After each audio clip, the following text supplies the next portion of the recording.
नवनिर्माण कृषक संगठन ओडिशा रे जो अन्याय होची अत्याचार होची जे लोक मानकर कटनी सटनी दान मांडी रे मेसेज ठीक आसु नाय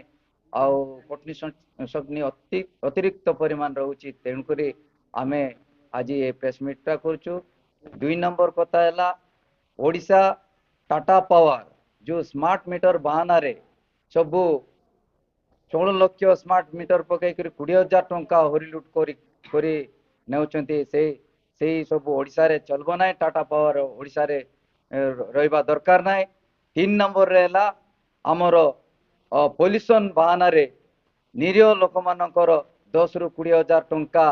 जरिमाना होची आउ से ना रे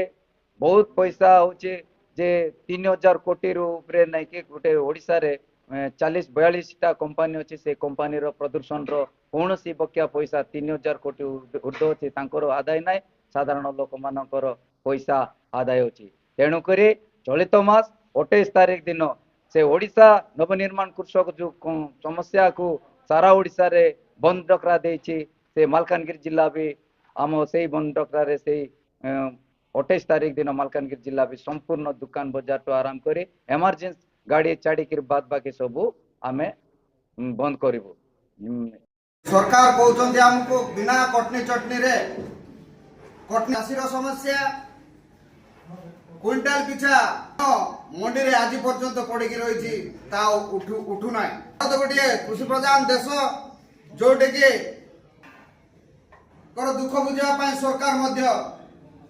एरा भाई कहते पिओन ठार आरंभ करे तांकर दुख दुर्दशा प्रतिवाद करुचु एवं सरकार को पाखो को पहुंचेबे बोली प्राइस जोटा के प्राइस प्रेस्टीज एवं पेंशन सरकार को पाखो